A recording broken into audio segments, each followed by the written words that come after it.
waaw asalaamaaleykum ñu ngi ak ki nga xam ne mooy Leuz def plainte bi nga xamante ne nii moo def diggante Fallou ak Santam Leuz mën nga présenté wu. waaw man maay El Hadj j'étais un jeune étudiant dama ñëwoon ay 2014 pour def foofu Orange Money avec Yeumbeul avec waa SMK léegi poste bi ñu ma jox puisque j'habite à Yeumbeul ñu jox ma poste boo xam ne en face police bi la casque bi foofu la nekkoon léegi may dawal Orange Money ba 2015. ba 2015 bi 2015 jotee benn jour paa yi kenn ñëwul benn waaye ñëw di bind plainte ma bindal ko plainte bi ma ko bindalee plainte lendemain bi commissaire bi yónni ko tudd Dieynaba Sène benn agent de police la mun ma wuyul commissaire ma tiit ma ragal ma foog ne leneen la après ci la ma commissaire bi naan yow yaa bind plainte bi ma ne ko waaw mu rectifiel ma commissaire Diouf mu rectifiel ma li ma war a def ak lii mu ne ma ci écrit très bien mais lalal sa table nga gérer ak sa Orange Money ma dawal pendant 1 an et quelque ma bàyyi Orange Money bi parce que journée li ma doon am si plainte bi dafa bëri loolu weesoo nag jamono di dox ma ñëw si cadre Fallou nag ñi ma bindal plainte bëri na man j'ai écrit plus de 1000 plaintes si police bi parce que 7 ans du 7 jours du 7 semaines waaw Yeumbeul foofu ñëpp a ma xam ok léegi Fallou benn jour la ñëw ay 7 heures 8 heures suba teel parce que man damay teel a xëy 6 heures du matin jaaykat café bi Momadou nekkatu fa ndeysaan suba teel damay xëy bi mu ñëwee mu ne kan mooy bind plainte ma ne ko maa ngi nii ñun paa yi ñett lañ mais man maa fay jiitu man la Nguer Albert yal na ko yàlla yërëm xaare ko aljana après fin bi la caam ñëw léegi après bi mu ñëwee ma bindal ko plainte bu ma la ma koy bindal dafa wax ma ne ko comme que sa yaay dundul moom est-ce que doo dem ngeen négocier affaire de tante la mu ne ma non bàyyil ma bind rek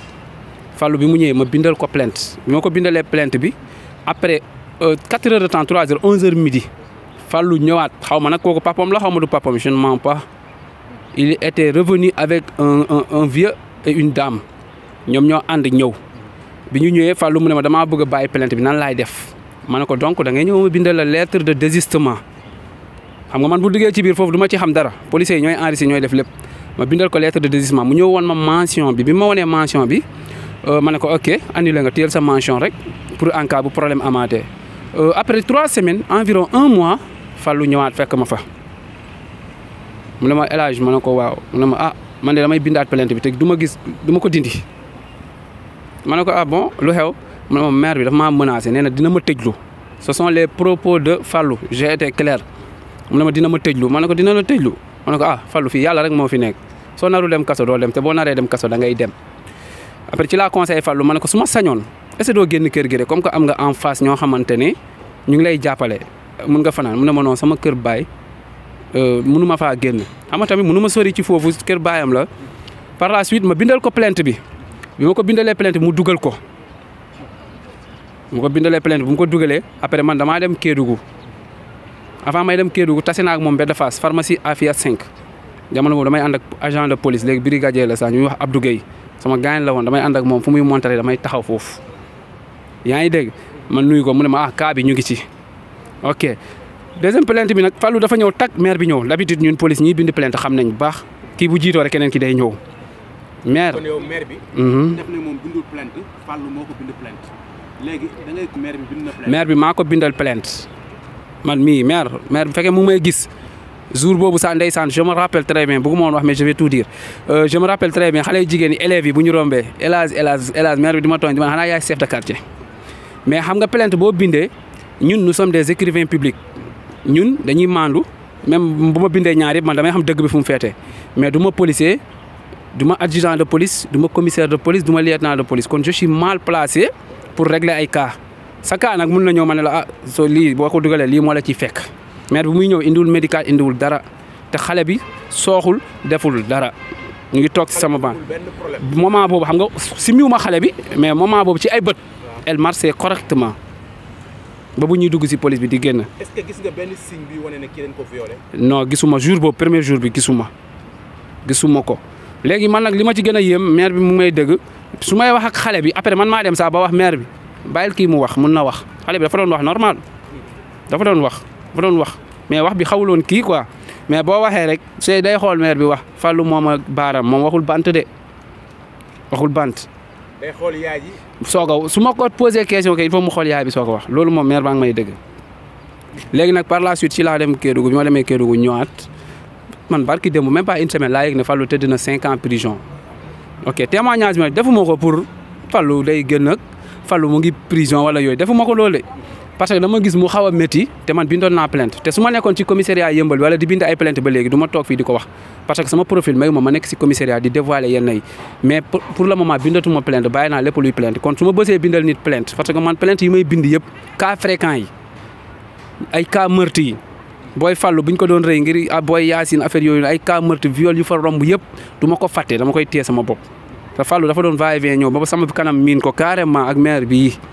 kon maire bi mag la nag yàlla na ma yàlla baal bu nee bindalu ma ko plainte dafa wax lu ko neex te man j'avoue que un commissaire de police du la déférer sans plainte pour man quoi sama xalaat bu gàtt quoi je ne suis pas juriste ni un homme de droit mais am na lu ma for dara ci wàllu plainte yi tey commissaire yi ma gis yëpp li ma gis ci poste de police ou bien commissariat yëpp soo ñëwee di bind plainte soo ñëwee am sa problème dañ leen demal ci biti nga bind plainte wala yow nga bind sa plainte sa kër nga ñëw comprendre nga jour boobu noonu bi mu bindee plainte ba pare man maire bi après gisatuma ko quoi wax dëgg yàlla mais man maa ko bindal plainte en plus damay lancer appel démentiruma commissaire démentiruma adjudant ni agent de police ni juriste ni procureur ni juge ñoom seen liggéey la ñuy def nu mu def ba am certificat médical bi je ne dis pas que faux médical la parce que man loolu du ma ko wax parce que man mosuñ ma indil faux médical man mosuñ ma ko indil luy indi yëpp fu médecin la mais lan mooy yóbbu médecin bi ba mu ko bindee loolu mooy wax bi parce que peut-être moom mooy gaañ doomam peut-être laa wax quoi wala peut-être doomam daanu gaañ wala mu demee neneen déglu naa interview am ci ay waxam boo dégloo mu ne la sama doom Fallou yàgg na di fooye taatoom ba pare ci biir kër gi lañ ko doon nës-nësal mais yow d'abord tu n'es pas correct loo xam ne yow lii du yoon doo ko teel a dénoncé nga ne yow dem nga tamit si gynécologue maa ko déglu nee na dem na si gynécologue bi mu demee gynécologue bi mu ne ko ñeenti yoon yaa ngi fi ñëw boo fi ñëwee nag bii fa man maay def sama liggéey mais gynécologue n'est pas un policier ni un gendarme qu'on se dise la vérité il est loin de régler ce problème après beneen kii bu ma ci gën a jaaxal nee na gynécologue bi bu mu xoolee bindal ma médical ba pare dafa laaj kan mooy Fallou Fall te man waxuma ko tuuru Fallou Fall gynécologue nan lay tegee si góom si taatu jigéen yàlla na ma baaleel ma si kàddu bi xam gis deret mu ne tuuru diw la nan la koy identifier gynécologue du ci ndey ok loolu moom yenuwul maanaam par contre man maire nu mu tuddati Ami Dieng Fatima Dieng voilà Fatima Dieng je ne suis pas là pour yow je ne suis pas là pour Fallou bu defoon man sama yoon nekku ci mais man li ma bind Fallou maa ko bindal plainte ñëw na avertir moo boobu moo ma laal ma xam ne avertir na woon te li ci ëpp da ngay gis jigéen ñi di def yenn pexe yi pour tëj lu góor yi ay il a été averti wax dëgg yàlla yow ñoo nga ma bindal la plainte maire xaw ma nag ba xam demaat nga si keneen xam nga mën nga bind plainte fii ba pare demaat feneen bind plainte yaa xam mais commissaire de police moom yaakaaruma mu déféré la sans plainte quoi man yaakaaruma ko te moom nee na deful plainte sama xalaat bu gàtt quoi peut-être mun na nekk nag aduna moom lu nekk sa xam-xam moom munoo xam lépp mais pour vrai dire bindal naa ko plainte quoi bindal naa leen ñoom ñaari plainte mais munu ma woon wax parce que yow doo toog si commissariat di bindal ay nit plainte di wax parce que juste jour bu mu ñëwee kii laay plainte dugg na ma freiné ko du ma ko fàtte ba ma dee ma ne ko maire kii du mun day bind plainte bàyyi ko mu dem yoonam bind na dem na Fallou dem maire bi bind mais bi muy wax comme li ma la wax xale bi su ko xoolul du ma tontu wallahi azim barki Serigne Babacar Sy yàlla moo tax may waat. léegi moom bu mu ñëwee lan la wax ci kaw Fallou Fall ne moom la koy def. voilà moom daf ma ne dafa ñëw nuyoo commencé di kaas xaw a kaas nii xam nga rek buñ comme léegi yow ma léegi ki lay plainte mu ngi nee toog nga koy gis xam nga soo paree da ngay naan kii laay plainte affaire man nag loolu dama koy nërëxal daan la sa soxla moo la fi bindal. dafa ñëw moo Fallou Fall dañ faa fekkante. dañoo fekk moom moo fekk Fallou di bind mu taxaw nee di xaar man soo fi indi da ngay taxaw nee di xaar jour boobu ngeer mu ngi toog nii. boobu maire bi di ñëw. waaw di bind plainte dafa fekk Fallou. déggoo li ma la ñoom ñaar yëpp a ñëwandoo Fallou dafa ñëw même pas 10 minutes maire bi ñëw. xam naa dañ ko signalé ne Fallou mu ngi def plainte comprendre nga. léegi nag maire bi bu mu ñëwee ma bindal ko plainte dafa ma ne kii de moom seen yaay dafa gaañu papam takk ma mais xale bi dafa ma sonal après mu ne sama doom dafa jël socc dugal ko ci awram ak ay baaraamam man su ma posé xale bi question xale bi da koy xool foog ma tontu xale bi tam nee na Fallou moo ko baaraam mais loolu yëpp man je suis mal placé pour régler loolu parce que je ne suis pas dans du ma policier. du ma problème bi mooy. yaay ji def na soccu xale bi ne baaraam. baaraam loolu moom xale bi wax na ma ko baaraam xale bi nu muy waxee man sama xalaatu bopp laa wax de sama xalaatu bopp du ay waxu boppam man sama xalaatu bopp xaw ma na ku tooñ yàlla moo xam ñoom ñoo xam mais dans le cadre des plaintes là bindal naa leen ñoom ñaari plainte te maire bi bu bëggee man ak moom nañ jaakaarloo ñu toog ñu jël ñu interview wala ñi dem xool archive plainte commissariat yëmbal yëpp 2019 ba 2020 fekkee réerul dafa plainte yi day réer wala Fallou mun na denc ay mention mais man li ma gën a jaaxal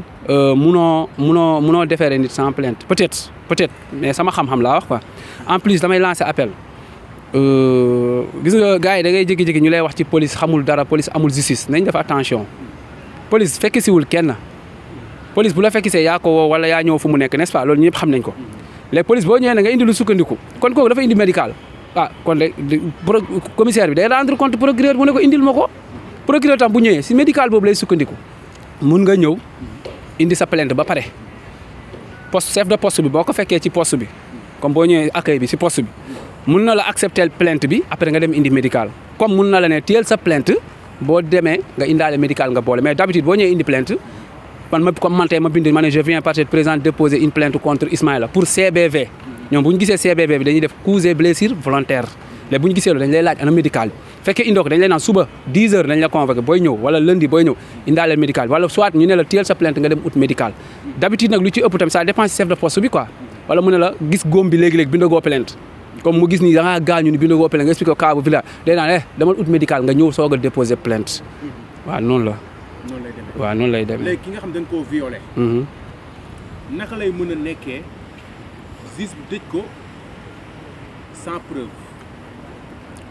ok wala buy wane ne kat kii nii dévergé wuñ ko ba pare ñu tëj ko 15 ans loolu si sa xalaat ok juge tëju ko sans preuve juge du tëj nit sans preuve mënul nekk procureur mooy joxe verdict juge tëj te juge du la tëj sans preuve maanaam preuve bi mooy médical bi ma la wax rek yaa ngi dégg li ma la juge benn du la tëj sans preuve tey man mun naa fi sàcc këf sa téléphone dem nga woo sa xarit témoigne ma tribunal naan kii de ma bu nga koy këf maa ngi koy gis force dañ may tëj juge du la tëj sans preuve benn ñaar viol dafa bëri façon viol du question on a déviergé la fille on peut violenter sax yow mun nga dóor nit nga gaañ ko kii yëpp loolu yëpp ay viol la tey boo seetee d'après li ma dëgg si gars yi di wax ñu ne xale bi dafa nekk ak ndawam maa ngi koy dëgg loolu nag fekkeewu ma ko mais nit mun nga ko gaañ te eggoo si koom fekkee pénétré woo maanaam yow da nga tentative de viol rek dañ lay tëj mu mel tentative de vol su may tenté sàcc sa xaalis tey ay milliards di défoncé ma ñëw sàccu ma police téye ma daf may tëj comprendre nga affaire viol yi dafa bëri façon y a de manière différente pour violer la personne même góor dañ koy violer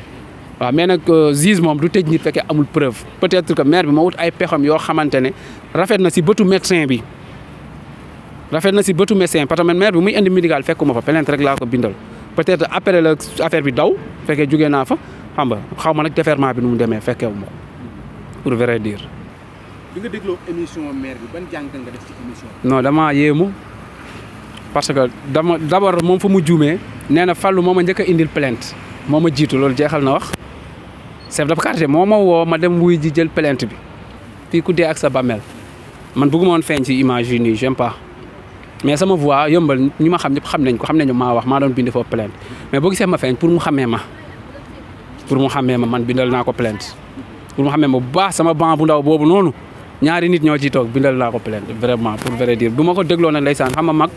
man nit du ma la sa wax soo waxee dara du ma ko kii quoi damay xam li may xam rek mais li mu wax moom amul vraiment bindal naa ko plainte pour vrai dire bindal naa dafa xaw a ñuul léegi nii sax maire bi dafa xaw a ñuul tuuti xaw ma caméra bi moo ma nag xaw ma lan mais bindal naa ko plainte pour vrai dire waaw bi mu kiyee noonu affaire bi jaaxal na ma nag la fekk mu ne moom bindul plainte xam nga daf ko rëcc xaw ma lan la quoi mais bindal naa ko plainte xam nga lu ñuy wax rek nu mu tuddati olof bi lu mu wax nee na dëgg xam nga nu ñu koy waxee du boobu maanaam tey dëgg moo am doole waaye xam nga fen bëri na doole waaye dëgg ko mën très bien léegi nag boobu noonu wax boobu dama see jàng lu bëri ci plainte yi quoi woykat boobu xam nga ku ko wooy waaye dama see jàng lu bëri léegi des fois nag loolu da ngay foog ne police moo xamul dara fekk du si police léegi moom phénomène moo ñor ci diggante moo xam nga tey Fallou bi maire bi lu mu wax ñun amuñu caméra surveillance gisuñu fu mu ko defee gisuñu dara te témoignage yi ma dégg ñu ne Fallou ci kaw la nekkoon te yow nee nga jour bi ngay yuuxu jour boobu nga lañ violé Fallou lañ violé sa doom te yow nee nga sa doom Fallou yàgg na ko kii nga koy traité ci kër gi quand même qu'on se dise la vérité waaw nga koy laam-laamal te yow nee nga benn jour maire yi génn yëpp nee nañ dañoo témoin Fallou nii Fallou muy yuuxu ci Fallou dafa doon nelaw papa moo ko yee téléphone alors que yow tu as dit que yàgg nga traité cas boobu noonu di defar sa doom di ko defar si kër gi xam nga kon yow yaa njëkk a def corruption pour man quoi si waxam laa dëgg man dama doon xaar déglu ñaari version yëpp mais maire bi moom waxam yeneen yi intéressé moom mais su ne bindul plainte boobu dafa wax sawam rek waaw. mot de la fin mooy maanaam jigéen ñi nañ arrêté nañ xool ci yàlla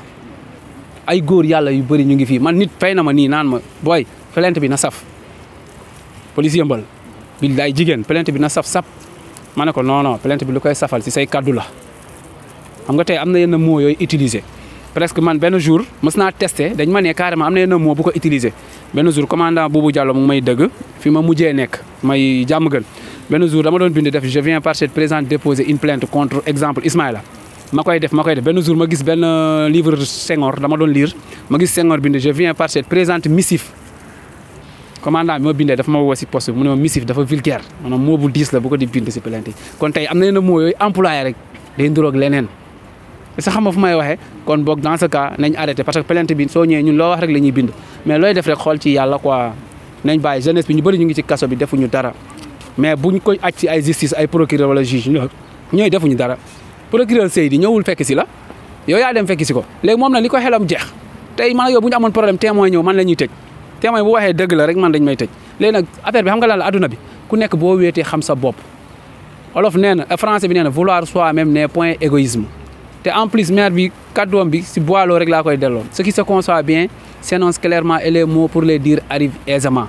ñëpp mënuñu wax waaw mu nekk déedéet man Fallou xaw ma ko xamaalu ma ko plainte moo ñu boole ma xam ko waaw nañ moytu jigéen te jigéen yi nañ arrêté kaddu papam déglu naa ko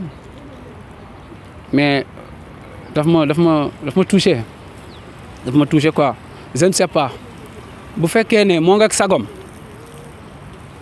moom moo xam nag bu fekkee moom ak sagom laa wax de man du ma nee nit liggéey na nit wala nanga parce que des fois nit day topp bakkanam des fois di nga gis doomu aadama bu topp bakkanam def lu ko neex bu fekkee tamit liggéeyuñ ko moom mooy def lu ko neex moom ak yàlla la moom nee na gars yi li ñuy wax nii nee nañ ko Grand Yoff ak yooyu noonu fii la dëkk ñun waxuñu si sujet boobu ñun dañ la laaj Fallou lan mooy seen problème lañ la laaj nee na moom nag Fallou moo tooñ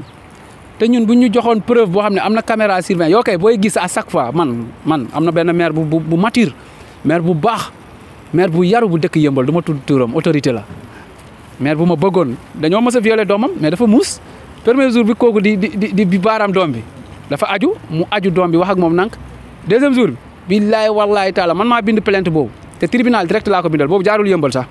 maire boobu su ma déggee dina ma xamee dafa caméra waa ji te procureur boo demee du la woon preuve yi de man defuma li mais biñ ko tegalee preuve dafa tiit man daal dama gisoon ne fekkoon loolu am na day am preuve bu leer mais nañ arrêté di traîner si justice bi di xas justice bi quoi loolu moom maa ngi koy lancé nañ bàyyi justice tooñul kenn te justice du tëj nit sans preuve Fallou deful mais preuve fenu maire bi peut-être je dis parce que fekkewu ma nit li nga wax da nga koy fekkee maire bi ay peexam ñoo tëj lu Fallou parce que man médecin dëgg la dama koy dëgg de des fois nga gis ñu ne la médecin bi faux médical mais man dajuguma ci gëmaguma ko de un médecin titulaire plein boo xamante ne yow boo bindee li président du ko gome kooku lan moo ko jaral muy defar ay faux médicaux faux kaddu yi la kay ce sont les langages wax yi léegi wax yi ngay créé na ba gaañ sa doom wala nga indi sa bopp problème man gis naa fi lu nekk benn boy bu am 17 ans fii yëmbal boy bi détournement de mineur lañ ko tëjee xale bu jigéen bi dafa ne carrément moo ma violé jigéen bu la nee yaa ko violé billaay walaay doo ci gën da ngay tëdd tuuti lu mu dee mais xoolal dañ ko jël yóbbu ko ñu laaj ko police boo ñëwee dañ lay laaj néegu waa ji nu mu mel ak fu mu la yóbboon biñ ko laajee néeg bi mu décortiqué ko gars yi ñoo gis néeg waa ji mu ne waaw tëdd nañ mais violé wu ma ko mais foofu tamit dama bëgg justice xoolaat bu baax tuuti quoi article yi. xale bi est-ce que laaj nga ko fan la Fallou violé baaraame ak nan la baaraame. non laajuma ko dama ko ne yow lan moo xew rek kan moo la def kan moo la gaañ lan moo xew mu ne ma Fallou moo ma baaram mais yaay bi moo koy interview des fois première fois bu muy ñëw dafa ne soccu la mais après dafa ma ne Fallou moo ma baaram xale bi moom foofu rek la taxaw mais bu may wax ak moom pour vrai dire day xool yaay bi nit lépp lay wax xoolal ci yàlla suñu borom. man daal loolu laa gëm lépp lu waay di def na xool ci yàlla te di nga xam ne di nga ko layoo sa bàmmeel benn jour di nga wéet sa bàmmeel yaa ngi dégg Munkar ak Nakiir nee la tel jugal toog boobaa nag kenn demagul aljana kenn demagul safara de loolu dama bu ngeen bàyyi ci xel du waliw du sëriñ bi du kenn demagul aljana kenn demagul safara ku nekk nag sa bàmmeel moo lay wéttali comme ay gënt maa ngi nuyu Ndiasse tamit mooy photocopieuse boobu kooku sëriñ la Ndiasse borom baax la moom tamit il m'a beaucoup servi de leçon maa ngi nuyu population yëmbal yëpp di nuyu jaari Thiam Ndoye comprendre nga waaw di nuyu famille bi yëpp di ñëw monsieur Ngom gars yi maa leen di nuyu incha allah yal na yàlla def jàmm ok.